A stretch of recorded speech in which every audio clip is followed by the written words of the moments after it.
Well, welcome everybody. I was sort of wondering what the dog days of August would bring us, and it's brought us a great collection of individuals here. I have a very special pleasure tonight to introduce Steve Eric, who is the founder and owner of Book and Leaf with his wife, Joanne, who couldn't be here tonight. But we've been having these events, as you know, some of you have come more than once. And I always keep thinking about Steve, sort of the spirit lurking about, because he's responsible for all of this decor, all of these books. So I think I'll let him explain a little bit about his inspiration for coming here. So let's give him a hand. Steve Eric.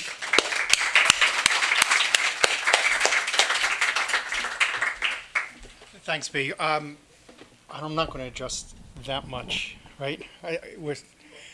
I can move it up if I knew how. All right, we're good. So the first question when I got here was, I can't believe you're opening up a legal bookstore. That was the rumor in town, that I'm opening up not just a bookstore, but a legal bookstore, because I was in law publishing. So I dismissed that rumor. Then the second question was, why would anyone open a bookstore? All right, and I'll answer that question. To me, this was my defiant, I'm going to open a bookstore, whether or not anyone comes or anyone is interested, because I want to know what it's like to own a bookstore in a community. And so for me, it was finding the right community. I went through 4 states and about 60 towns and about 200 buildings, because the one thing I knew, being the son of a typesetter who's my dad was always unemployed, you have to own the building if you're going to have a bookstore. And even if it's just beer money, if you can live above a bookstore, you can pretty much get by. And so the thought, and to have a lovely family that is willing to have your second home be a commercial building living above a bookstore, it means you have a special family. So I went through 4 states, Massachusetts, New Hampshire, Vermont, and New York. And I owned a bookstore in Westport, New York, right on Lake Champlain. It was next to Ernie's Market. And I made the fatal mistake, 2 fatal mistakes. One, I kicked out a liquor store. The town didn't like that. They never embraced the bookstore. 2, it was a 2-month town. All right, they really were open for only 2 months. And so I had to learn from that decision. And so I picked a town. I had 2 choices. I had to pick a town that had a supermarket that you could walk to, a drugstore that you could walk to. And I didn't want, I come from Long Island, and so for Long Island, there's no community. It used to be a community, but it's all what I call potpourri towns. They just don't have the type of fiber. So I wanted a town that had soul. I wanted it to be quirky. I wanted it to have a little bit of everything. And so for me, didn't want to be in a town like a Woodstock. No offense to Woodstock or even Middlebury. So I came down to 2 towns finally. I was telling Wayne, Williamstown, which is all of what I just said I didn't want. And Brandon. And I decided at that time that I wanted to be a place where people tended to retire and settle back into, rather than a college town, because my fear was that I would have this beautiful bookstore like this, students coming in having coffee and not caring about the books. The other fear I had was, I remember seeing a cab driver at the University of Michigan, Ann Arbor, and it was 30,000 students. And I said, this is great. It's wonderful. It's so vibrant. And he goes, no. He goes, I don't know if I'm very old movie reference, Logan's Run. Everyone is young and you're getting older, all right? So like living in Naples, Florida, there is nothing like being the youngest person at 50 or 60 or 70, all right? So anyway, welcome everyone. I can't thank all of you enough for being part of this, and I had to make sure, I'll confess, I picked this one because I wanted to hear Wayne. All right, so Wayne tends to have the type of writing, and I apologize for anyone if I've offended you. I'm glad to hear open mic, but to me this was a special night to see Wayne, who I love his covers and I love your poems, and good luck everyone tonight. So thank you.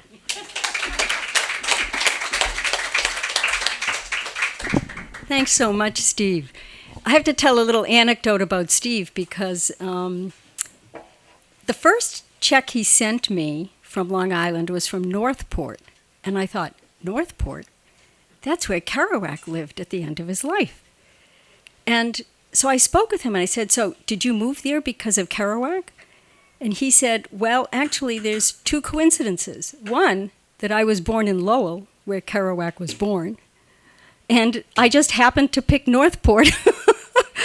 And there Kerouac ended his life. And I know I have to leave Northport at some point because I'll die there. Let's hope in Italian we say cent'anni di più. That means 100 years more. We want you to keep going. So, of course, this is an on-the-road open mic, although I put out the word that people didn't have to stick, definitively to that theme. But I want to read just a few lines of Jack Kerouac writing about On the Road. This is the original scroll, which I bought here, and it's an extraordinary book. And if anyone has read On the Road and you haven't read the original scroll, you haven't read On the Road. So here's Jack. I've telled all the road now, Jack Kerouac said on May 22nd, 1951, letter he sent from New York west across the land to his friend Neil Cassidy in San Francisco. Went fast because the road is fast. Kerouac told Cassidy that between April 2nd and April 22nd, he had written a 125,000-word full-length novel. Story deals with you and me and the road. He had written the whole thing on a strip of paper 120 feet long. Just rolled it through the typewriter, in fact, no paragraphs. Rolled it out on the floor, and it looks like a road. I just thought you'd appreciate his own words. So we're going to start our open mic with George Mathon, who is our feature reader, one of the feature readers in September. You've got the flyers on your chairs. So let's welcome George Mathon.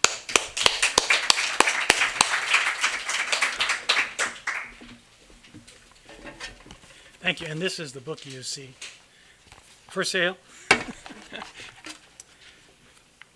I'm going to read a poem from two books and also the new material I've been working on. There's a section of it I call agnostic haiku, and so I'm going to read some of those as well. Can you hear? No? Can you hear better now? I'm going to start with a very Vermont poem. It's called Summertime. It's from the Chickadees book, my second book. Summertime. Disappointment. The cabbage worms trill from the broccoli heads. Disappointment. The raccoons croon while raiding the sweet corn. Ample warnings, but they come too late for me. Weeks of work in the garden amount to nothing. Rain-soaked, slapping at black flies bleeding from mosquitoes and deer flies, and backsliding summer is less than reassuring. Storm-hacked jackknife branches, a macabre semaphore of Edgar Allan Poe mysteries. Another 3-day blackout, my driveway gouged to bedrock by runoff. The late-killing frost blackened my hopeful summer annuals. I endure these tribulations of weather, the usual aggravations of duty, job, and family. Tomorrow's forecast, the weatherman waxes biblical. Remember, he says, Job's righteous suffering. Even hardy Vermonters pay attention. Many claim fall as their favorite after frost has turned the leaves, killed the flies and mosquitoes, cooled temperatures within reason. Though everyone, no matter the season, has winter on their minds. In the backyard, I stack firewood for winter, recite Lao Tzu's admonition. Each step is a victory. I ask my neighbor, can we believe him? A wise man, he agrees, but worries some nights, sweating in bed, if each step is just another step. Impossible to know. Still, I mistake hope for knowledge, plumb its immaculate center. I thumb the almanac like a Bible. Fingernail each day's incantation. I want to believe every word, though it seldom conjures whether I yearn for. I tell him, I'm always looking for a hopeful sign, but keep my winter coat and boots by the door, handy, ready for what I'm expecting.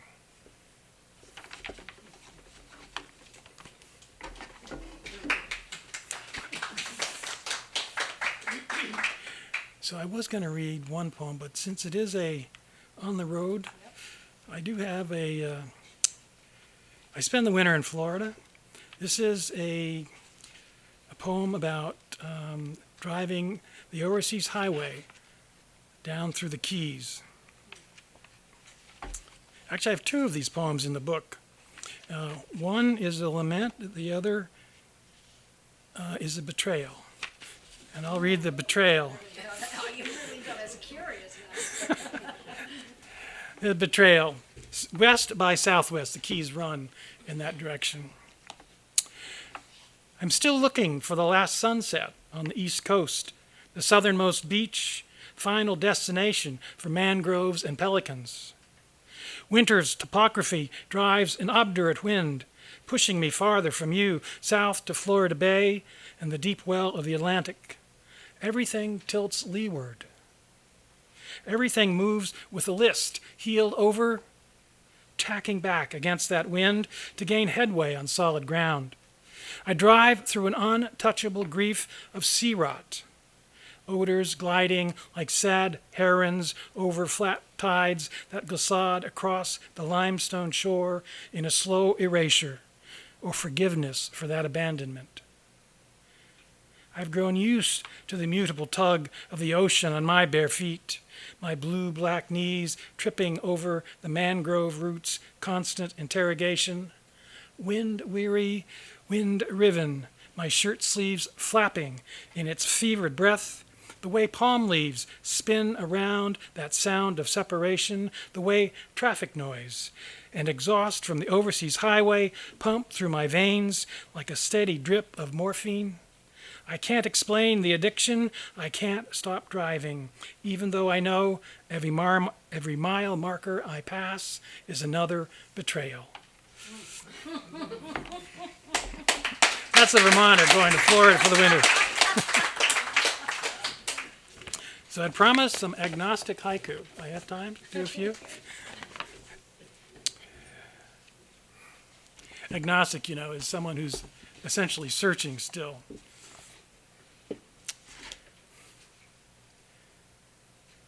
Throwing rocks at the mountain, looking for God. This cold winter night, that big wooden cross would make a warm fire. So I'm somewhat irreverent. I've seen ospreys build nests so large they collapse the trees that support them.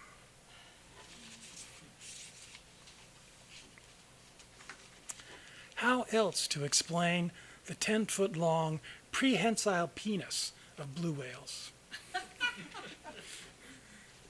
Fresh-picked sweet corn, lobster beginning to boil. I'll say grace tonight. If God ordered a piece of pie in my restaurant, I'd call him Sweetie.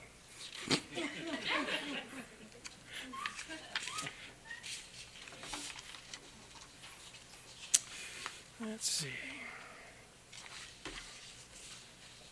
I'll finish with one. The world gives everything, charges by taking it back. What a bargain. And I thank Jack Gilbert for that one. Thank you all very much. So I'll read lots more of those next time when I'm here. I think Kerouac would definitely approve, huh? Our next reader is Roma Mortensen. Some of you might remember her from the last reading of Remembering Old Vermont. So let's welcome Roma. I'm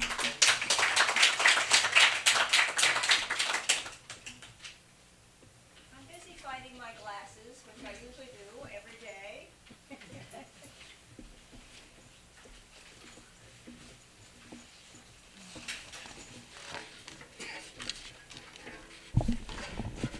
Well, she said travel poetry. Well, okay, let's try Scotland. It was a few years back that we went to Scotland.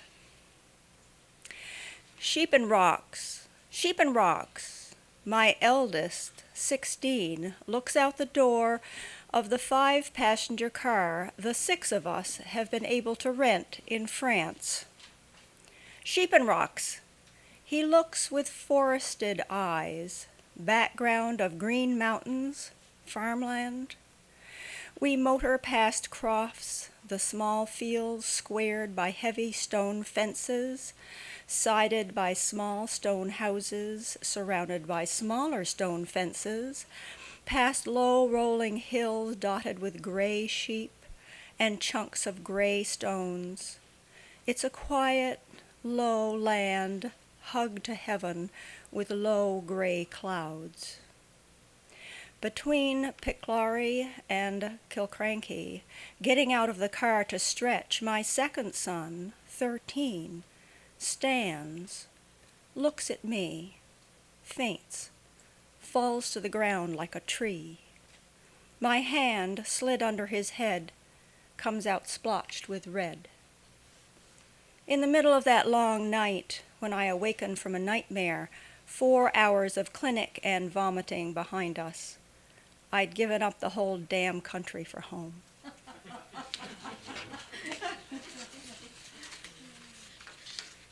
Isle of Lewis. We finally got to the Isle of Lewis in Scotland, and that's where my sister and myself's mother's mother was born, my grandmother. Isle of Lewis, Scotland, my mother's mother's home. There's a dampness wind, colored gray, that plays the island always, that salts the wood to rot, that furs the sheep, that ruddies the women's faces. Above the peat it blows the heather, meets its wee purple blooms, shakes it by the hair, and pours like water over small gray villages, houses made of gray stone of the land. They stand, gray stones of the land that stand like miniature mountains of forever. The wind is gray in the song it sings and rings in stones, sliding up and down the ledges back to the restless sea, under a sky that takes its hue from the ocean. It ruffles the backs of the sheep, seeming to keep its gray dream by leaving its color in the wool. But the women have a sweetness, a beautiful innocence as powerful as the gray, a sweetness I saw in my mother's eyes as far back as I can remember in our home thousands of miles ago. Before I came to the Isle, I knew the purple song between the grays.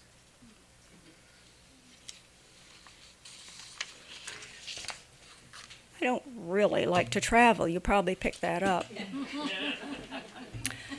And of course, I happen to, I've been married for 51 years now. And of course, I married somebody that loves to travel. He not only loves to travel, he started a school with traveling with kids. So here I am with 7th and 8th grade kids in July 1980, and going to California in 2 vans, no air conditioning, and the middle school kids in my family. Each car had the maximum of 9 people. Is this all across the country? California, yes. That's Vermont to California, and back. Oh, and so this is a road trip. This is a 2-week road trip with kids, right? Yes. And this was also a time in my writing that I would see a blank piece of paper and wanted to fill it up with poetry because I love to write. And nothing would come. So I listed words just as fast as I could. This is one of them.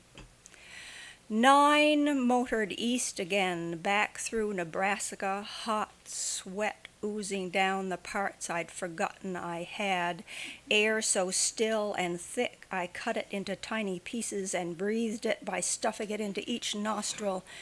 Next, Iowa, long rolling hills and pig farms, cattle farms, or corn and corn and corn, or potatoes that seemed to love that sun. It was at the end of one of those get on the road at 4 a.m. days, In the mirage-tired evening, we saw best beef in town place. It was best of all, air-conditioned, and holding a close second, Western beef. It had a sirloin tip so perfectly cooked in bacon that it melted, or seemed to, on the way down to the tongue. So juicy it was, yet slightly firm to the knife, that it gave lunch and dinner together that day. The next day we sped on. 3 more days, we said, and we'll be home. Thank you.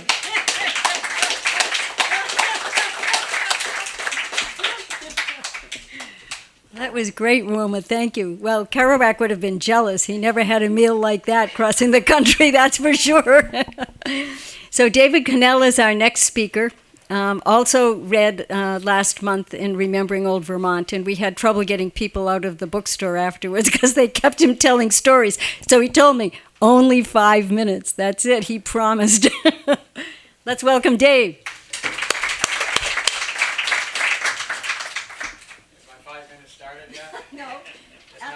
It's not a suggested guideline. I'll keep this short. I'll bounce around a little bit, but thank you. I'm just delighted to be back here. I am one of those hardy Vermonters who loves the fall. I've always lived in Vermont, not lived anywhere else. And many of you know about there's something called the 251 Club. Vermont has 251 towns, and I'm in the process of visiting them, all of them, on a bicycle. So this is a little bit of my excursion through here, and we'll get right to it. It's kind of a narrative form, so I'll just start. It was a date, August of 2014, and I list the towns I want to visit: Brandon, Leicester, Sudbury, Whiting, and Cornwall. So a little overview to get started. My wife and I do a lot of camping, and we move around, and that's how some of this bike riding comes about. We were packing up the truck. We were packing up the truck on the camper a couple of weeks ago, and I lifted and tossed it in the back of my pickup truck a couple of heavy trash bucket-sized containers of firewood and threw out my back. Well, every time I've done this, I thought to myself, that's too much weight. Bring the full buckets to the tailgate, remove some of the wood, place the bucket in the back of the truck, and then refill the bucket. Oh yeah, and another thing. Each time I strained to lift the bucket, my wife Paula would ask if I needed help. Nope, as I slammed it into the back of the truck. Well, after I hurt my back, I managed to conceal my discomfort from her, not wanting to hear, "I told you so." I was a little uncomfortable for a couple of days, and then it slowly got better. I took it easy for a couple of weeks and just did some stretching exercises at the gym. Kept my bike trips short, usually just a warm-up ride to the gym and then back home. Well, after a couple of weeks of cooling it, I felt good enough to go for a ride and bag a few towns. Paula dropped me off at the Pine Hill Cemetery in Brandon, population 3,860, and then she continued on to our daughter and son-in-law's house, Ted and Michelle's house in Middlebury. She took my picture at my mother's and dad's gravesite. I asked her to join me, but as long as she was not officially biking, she opted not to do the picture. After she left, as I packed up my stuff, I had a somber moment while reflecting on my mother's life. She lost her mother to breast cancer when she was 31, and then a couple years later at 33, she was widowed while carrying her 5th child, my younger brother Larry. And with the help from her father and my Aunt Jess and her many brothers and sisters-in-law, she managed to raise 5 kids. She somehow kept a roof over our heads. We went to bed each night in a clean bed with a full stomach. She single-mindedly focused on her well-being and upbringing. She did this out of sheer determination. She never took a vacation, and she never once complained. Her only vice were those gosh darn cigarettes she smoked until her death at 81. And as she approached the final stage of her life, and we were trying to figure out how we could accommodate her through this phase of her life, she conveniently and quietly passed away. Even at death, she accommodated her children. But aside from my mother, Brandon has a couple of other residents worth noting. Just a little way south of here, down Route 7, is the homestead of Stephen A. Douglas, a U.S. Senator who got into a couple of arguments with a guy named Lincoln. Also from Brandon is Thomas Davenport, a blacksmith and inventor. Does anyone know what he did? What did he invent? He gets credit, huh?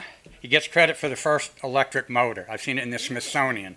Yeah, Vermont is full of things like that, where they're innovators, and despite our small nature and stuff, I think the second patent in Vermont was right up here, down in Pittsburgh, about the lye soap and stuff. And if you ever Google that and went to that line, you'll see 00000001 or 02, and Thomas Jefferson, George Washington, and a few other notable names on it. So Vermont is full of all those things. I'll skip around if I got a little more time, some back stuff, and I'm going to work my way over to Sudbury because I want to talk a little bit about that. So I have to work my way over to Sudbury and then down to Route 30 because I want to do my picture at that magnificent church on Route 30. We are blessed with so many of these Greek Revival 1870s churches all over this state. I'm just enamored with them, and why we have so many I'm not sure. Some of you would go back to this. Route 30 is also home to another Sudbury landmark, Hyde Manor. Some of you would, of course, know that. My mom worked there. You know, this is back in the late, what little bit of work she could find back in the early 50s. Hyde Manor, which does date back to 1798. It was once a stagecoach tavern. By 1850, it had transformed into a destination luxury hotel. The original structure burned in 1862, and it was rebuilt as an ornate, fashionable Italianate hotel I think that we all see sinking into the ground.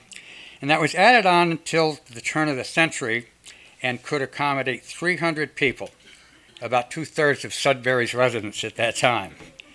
At that time, it had a 9-hole golf course across the street, which ended up in, I think, in a driving range or something. It might still be there, I'm not sure. A ski tow on the hill out back. And then it had a private boathouse up at Lake Hortonia. Additionally, it had a casino, a small stage for performers, an amusement hall with a bowling alley and pool tables. And by the 1900s, the demise of the manor began. By the mid-1900s, the demise of the manor began in the 1940s fire in the Annex building, along with changes in travel and the development of modern destination resorts at popular locations. It limped along until 1970 and closed forever. Driven by there a zillion times, was always going to check it out, but never did get around to it. To this day, right now, there's just not much that's still standing. I can do that, huh? Yeah. It's really sad to see it. It's sad, all those things. Vermont's full of all those